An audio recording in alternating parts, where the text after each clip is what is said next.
ఓం వసుదేవసుతం దేవం కంసచాణూరమర్దనం దేవకీ పరమానందం కృష్ణం వందే జగద్గురుం. ఓం శ్రీ రాధాకృష్ణాభ్యాం నమ. కృష్ణం వందే జగద్గురుం, అర్జునం వందే జగదేక వీరం. మనకి ఆ గురుగ్రహం అందరూ కూడా ఏమని చెప్తారంటే, గురుగ్రహం కనుక నీకు బాగున్నట్లయితే నీవు సంచుల కొద్దీ డబ్బులు వస్తాయి, లేకపోతే క్వింటాళ్ళ కొద్దీ బంగారం వస్తుందని చెబుతూ ఉంటారు. మీరు కూడా ఆనందంగా వింటూ ఉంటారు. కానీ గురుగ్రహము ఏ విధమైనటువంటి సంపదలని కూడా మీరు కోరుకున్న రేంజ్లో ఇవ్వదు. మీ నాన్న మీకు ఆస్తి ఇస్తాడు, ఎప్పుడు ఆయన చచ్చిపోయేటప్పుడు ఇస్తాడు. ఆయన బ్రతికుండగా చిన్నప్పుడు నీకు ఒక 100 రూపాయలు, మహా అయితే ఒక 500 డైలీ ఖర్చులకు ఇస్తాడు. ఆ విధంగా గురుగ్రహం ఏం చేస్తుందంటే ముందు నీకు బుద్ధి బలాన్ని ఇస్తుంది, అంతే తప్ప ఇట్లా సొల్లు కబుర్లు చెప్పేటటువంటి పండితులు అవనియండి, సొల్లు కబుర్లు చెప్పేటటువంటి జ్యోతిష్కులు అవనియండి, వీళ్ళని ఎట్టి పరిస్థితుల్లో వీళ్ళని రాహు కబళించినప్పుడు, కలిపురుషుడు దూరేసినప్పుడు అవతల వాళ్ళని ప్రలోభ పెట్టడానికి చెప్తూ ఉంటారు. ఇది గురువు యొక్క పని కాదు. వాళ్ళకే ఫస్ట్ గురువు అనుగ్రహం లేదంటూ ఇలా చెప్తున్నటువంటి వాళ్ళు, అటువంటి వాళ్ళ మాటలు వింటే మీకేమొస్తుంది అనుగ్రహం?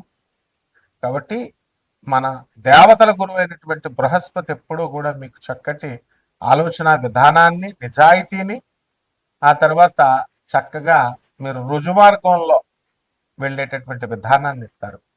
ఇప్పుడు మంగిలికి డబ్బులు ఇచ్చారంటూ మంగిలిని బ్యాడ్ పాపులర్ చేశారు. ఆమె తీసుకుందో లేదో తర్వాత సంగతి, ఆమె ప్రమేయం ఉందో లేదో తర్వాత సంగతి. ఆమె పేరు చెప్పి మరి డబల్ మీకు డబ్బులు వస్తాయి, సిమెంట్ ఫ్యాక్టరీ కడుతుంది, పబ్బు పెడుతుంది అన్నప్పుడు మీకు బుద్ధి ఉండాలిగా. నేను సిమెంట్ ఫ్యాక్టరీ అంటే అంత ఈజీయా పెట్టడం? అందువలన భూపతి రాజు వెంకటపతి రాజు డాక్టర్ బివి రాజు గారు పెట్టారు రాశి సిమెంట్, విష్ణు సిమెంట్. విష్ణువర్ధన్ రాజు వాళ్ళ కొడుకు నడుపుతున్నాడు ఇప్పుడు భీమవరంలో. ఆయన ఎంత కష్టాలు పెడితే అది పెట్టారు. నేను దగ్గరుండి ఆయన్ని చూశాను. డాక్టర్ బివి రాజు కాలేజెస్కి మేము వెళ్తూ ఉంటాం. అలాగే మా తాతయ్య గారు డాక్టర్ ముల్లపూడి హరిశ్చంద్ర ప్రసాద్ గారు ఆంధ్ర షుగర్ ఫ్యాక్టరీ పెట్టడం ఎంత కష్టం? అంత ఈజీనా? లైసెన్సులు రావడానికి ఢిల్లీ నుంచి కళ్ళంట నీళ్లు పెట్టుకొని, అరే నా బామ్మది బోళపుల రామే మాట విన్నాను, నేను విని అనవసరంగా ఈ ఇండస్ట్రీ రూట్లోకి దిగానేమో, నా పొలాలు నేను చూసుకోక అని ఆయన ఎంత ఇదయ్యారో మాకు తెలుసు. కాబట్టి మరి మీరంతా దురాశకి ఇస్తారు డబ్బులు. దీన్ని రాహు యొక్క ఎఫెక్ట్ అది. ఒక పనికి మాలిన జ్యోతిష్కుడు సంచుల కొద్దీ డబ్బులు వస్తాయి, సంచులు కట్ల కొద్దీ బంగారం వస్తుందంటే ఎలా నమ్ముతున్నారా మీరు?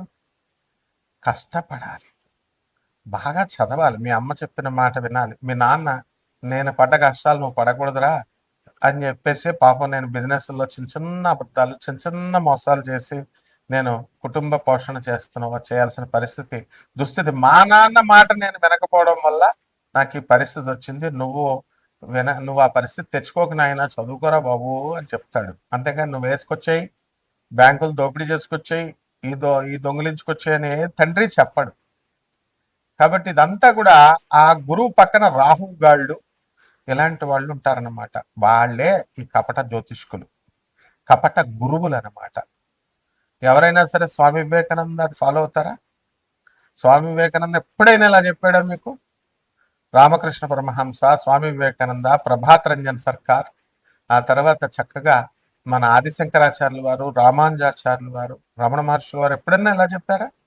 మరి ఇప్పుడున్న స్వామీజీలు నా దగ్గరికి వచ్చేయి, పూజ చేసుకో, కోట్లు వచ్చేస్తాయి, గోశాల పెట్టా, నీకు మోక్షం డైరెక్ట్ ఇచ్చేస్తా, ఈ ప్రవచనకారులు ఇలా చెప్పేటటువంటి వాళ్ళు.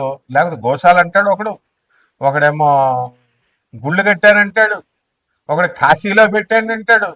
ఉన్న స్వామి వివేకానంద అనాథ శరణాలయాల్లో, ఈ యొక్క ఆర్ఫనేజెస్ లో, ఓల్డేజ్ హోమ్లకి మీరు ఇవ్వచ్చు కదా.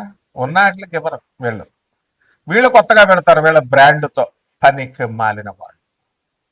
కాబట్టి స్వామి వివేకానంద ఇటువంటి జగద్గురువుల యొక్క ఆశీస్సులను తీసుకొస్తుందన్నమాట ఈ గురుగ్రహం. కాబట్టి మనకి కోటాను కోట్లు కావాలి, దురాశతో వెళ్ళేటటువంటి వాడు ఎప్పుడూ బాగుపడ్డు. రజనీకాంత్ ఏ సినిమాలో చెప్తాడు? నరసింహ, నీది గాంధీ నీ దగ్గరికి రాదు, నీదైంది నిన్ను వదిలి ఎప్పటికీ పోదు, నువ్వు ప్రయత్నించకపోయినా నీ దగ్గరికి వస్తుంది. ఇది సిద్ధాంతం నరసింహ. కాబట్టి చక్కగా ఆ గురుగ్రహం మనకి 19వ తారీఖు ఏప్రిల్ నెలలో స్వక్షేత్రగతుడు అవుతున్నాడు శుక్రగ్రహం. అలాగే మనకి ఈ యొక్క గురుడు కర్కాటక రాశిలోకి 2 జూన్ తర్వాత రాబోతున్నాడు. 31 అక్టోబర్ 2026 వరకు కూడా మనకి ఈ యొక్క కర్కాటక రాశిలో ఉండడం జరుగుతుంది.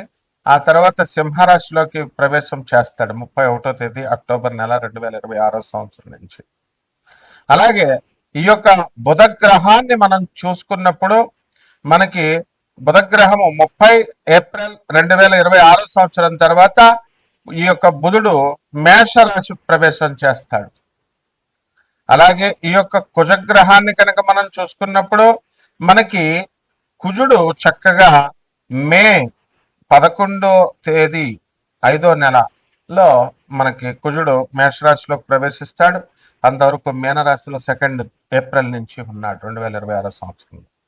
ఈ విధమైనటువంటి గ్రహ మార్పుల వలన, ముఖ్యంగా ఈ యొక్క గురుడు శుక్ర గ్రహాల మార్పుల వలన, అలాగే ఈ కుజ బుధ గ్రహాల మార్పుల వలన, ముఖ్యంగా ఈ గురుగ్రహ సంచారం వలన మన 12 రాశుల వారికి కూడా ఏ ఏ రిజల్ట్స్ని ఇస్తుంది ఒక్కొక్క రాశి వారిగా మనం చెప్పుకుందాం. ఇవన్నీ కూడా గోచార రీత్యా మనం చెప్పేటటువంటి ఫలితాలు కోటాను కోట్ల మందికి. మరి విడివిడిగా మీరు తెలుసుకోవాలనుకుంటే మీ వ్యక్తిగత జాతకాలు చూసినప్పుడు మాత్రమే తెలుస్తుంది. కాబట్టి ఎవరైతే సీరియస్గా ఉన్నటువంటి వాళ్ళు, సీరియస్గా డెవలప్ అవ్వాలనుకునేటటువంటి వాళ్ళు, అంతేగాని గ్రీడీగా కాదు. మంగ్లీ దగ్గరికి వెళ్ళి 5 లక్షలు వేసాం 10 లక్షలు అయిపోతాయి, 5 కోట్లు పెట్టాం, కోటి రూపాయలు పెట్టాం, తర్వాత బ్లేమ్ చేసుకుంటే ఒక్క రూపాయి కూడా రాదు వాళ్ళందరికి కూడా. నేను చెప్తున్నాను ఆ నవగ్రహాల సంచారం తెలిసిన వ్యక్తిగా. ఇప్పుడు కేసులు పెట్టారు, ఇవన్నీ చేసుకుంటున్నారు కదా, వాళ్ళు చూడండి ఆ కేసులో ఒక్క బాధితుడికి కూడా ఒక్క రూపాయి కూడా రాదు. విజయ్ మాల్వియా కొన్ని వేల కోట్లు ఎత్తుకుపోయాడు, వచ్చినాయా? సుబ్రహ్మరెడ్డి గారు వే ఆఫ్ జరిగింది, కొన్ని కోట్లు అప్పు అయిపోతే చక్కగా తీసి అవతల పడేశారు. ప్రభుత్వ విధానాలు అలా ఉంటాయి, బ్యాంకు విధానాలు. అదే పేదవాడికి చేస్తే ఇండ్ల మీదకి వస్తారు, పడతారు. సో లీగల్ సెల్స్ ఉంటాయి. 200 దేశాల్లో ఆశ్రమాలు ఉన్నటువంటి ఆనంద మార్గ ఆశ్రమానికి ఇంటర్నేషనల్ కోఆర్డినేటర్ నేను. సిబిఐ కొల్యూడ్ అయ్యి కొంతమంది కపట ఆర్జీ శ్రీవాత్సవ ఐజీ కొల్యూడ్ అయ్యి కరప్ట్ అయ్యి ఆనాటి ఇందిరాగాంధీ 19 ఎమర్జెన్సీ సమయంలో మా గురువు గారిని సిబిఐ అరెస్ట్ చేసినప్పుడు అతను పాయిజన్ ఇచ్చారు, మామూలు మనిషి అనుకొని విషం తాగాడు, విషం ఇచ్చారు. బ్రతికిన తర్వాత బెత్తరపోయాడు.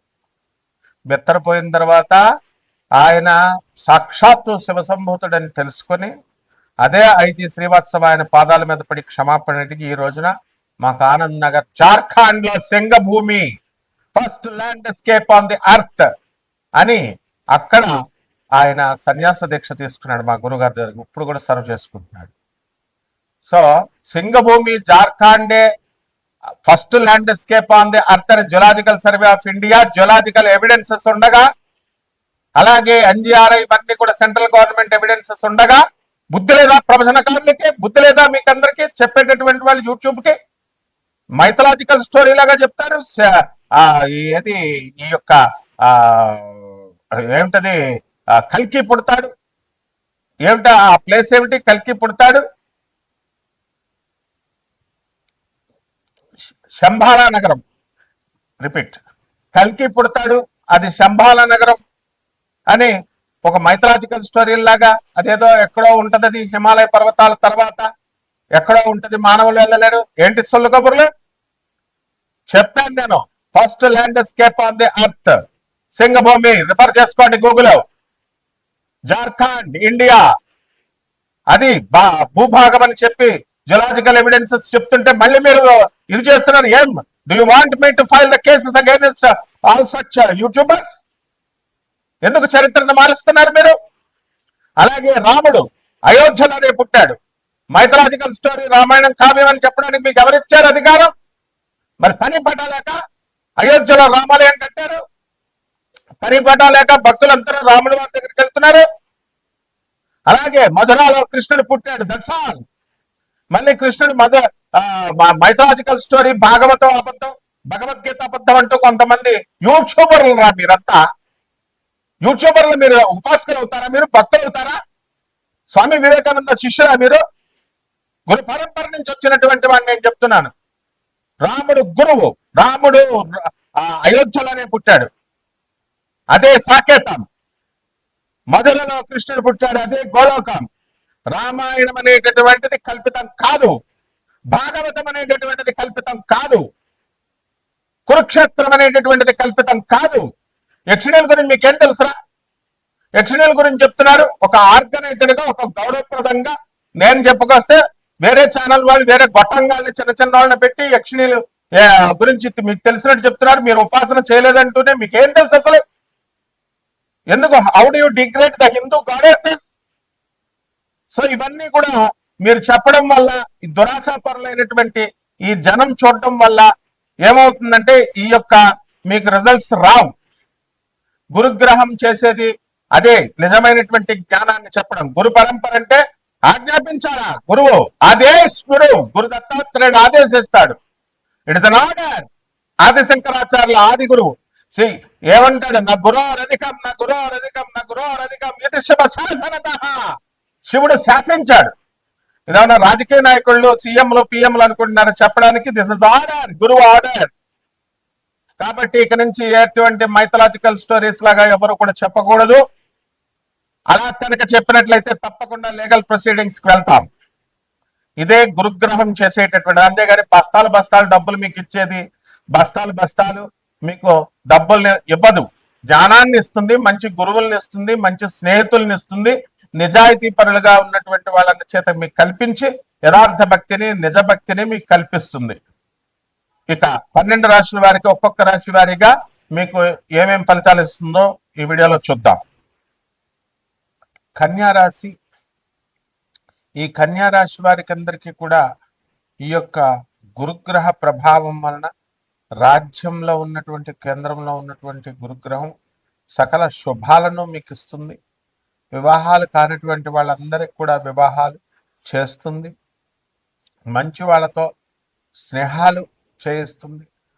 అదేవిధంగా భార్యాభర్తలందరూ కూడా కొట్లాటలు కొట్టుకుంటుంటే వాళ్ళతో మీరు ఏం చేస్తారంటే ఈ యొక్క కొట్లాటల నుంచి గతంలో పోలీస్ ఆఫీసర్లు, ఆనరబుల్ జడ్జెస్, లర్న్డ్ కౌన్సిల్ లాయర్లు చెప్పిన మాట మీరు వినరు. పెద్ద మనుషులు చెప్పిన మాట వినరు. ఇప్పుడు ఈ గురుగ్రహ సంచారం వలన మీరు మార్పు తర్వాత మనకి 2 జూన్ 2026 సంవత్సరం తర్వాత వినడం అనేటటువంటిది మీరు చేస్తారు. ఆ తర్వాత ఎన్నో సంవత్సరాలుగా మీకు రావాల్సినటువంటి బకాయిలు ఏవైతే ఉన్నాయో అవన్నీ కూడా తిరిగి రావడానికి అవకాశాలు అధికంగా కనబడుతున్నాయి. అలాగే మీరు కోరుకున్నట్టుగా కాకుండా ఎన్ని కోట్లు వచ్చినా కూడా మనిషికి ఆశ తీరదు. కాబట్టి 100 కోట్లు, 1000 కోట్లు అవసరం లేదండి, మాకు 10 కోట్లు 20 కోట్లు చాలండి అంటారు. అది ఇచ్చేటటువంటిది, నిర్ణయించేది దేవుడు. ఆ దేవుడు అబ్బ సొమ్ము కాదు. మీరు పుణ్యకర్మలు చేస్తేనే ఇస్తాడు, లేకపోతే మీరు ఎన్ని పూజలు చేసినా. కాబట్టి ఎట్టి పరిస్థితుల్లో కూడా మీరు పుణ్య సంస్కారం, మా గురువు గారు శృంగేరి పీఠాధిపతుల జగద్గురు భారతీ తీర్థ స్వాముల వారు చెప్పుకున్నట్టుగా ఎప్పుడు ధర్మం చేయండి, ధర్మంగా ఉండండి, ధర్మంగా ఉండండి. ధర్మం చేయండి అంటే మీ ముష్టి 10 రూపాయలు పేదవాళ్ళకి ఏమని కాదు, ధర్మంగా నడుచుకోండి అంతే. అప్పుడు మాత్రమే మీ జాతకాలు మారుతాయి. కాబట్టి ఈ యొక్క కన్యారాశి విద్యార్థులందరూ కూడా మంచి మార్కులతో పాస్ అవుతారు. కాలేజీల్లో మీకు సీట్లు అవన్నీ కూడా మంచి సీట్లు రావడం అనేటటువంటివి జరుగుతాయి. అలాగే ఈ యొక్క విదేశాలలో ఉన్నటువంటి వారు, ఉద్యోగాలు కోల్పోయినటువంటి సాఫ్ట్వేర్ ఇంజనీర్లు ఉన్నారు. అటువంటి వాళ్ళకందరికీ కూడా త్వరలో ఉద్యోగాలు, మళ్ళీ లే ఆఫ్ల్లో పోయిన ఉద్యోగాలు రావడానికి అవకాశాలు ఉన్నాయి. అదేవిధంగా ఈ యొక్క ధార్మిక సంస్థలు, గుళ్ళు, గోపురాలు ఇవన్నీ నడుపుతున్నటువంటి వాళ్ళందరూ కూడా ఆదాయాలు బాగా పెరగడానికి అవకాశాలు ఉన్నాయి. ఇక వ్యవసాయ రంగంలో ఉన్నటువంటి వాళ్ళందరూ కూడా వ్యవసాయంలో బ్రహ్మాండంగా మీరు సంపాదించడం అనేటటువంటివి జరుగుతాయి.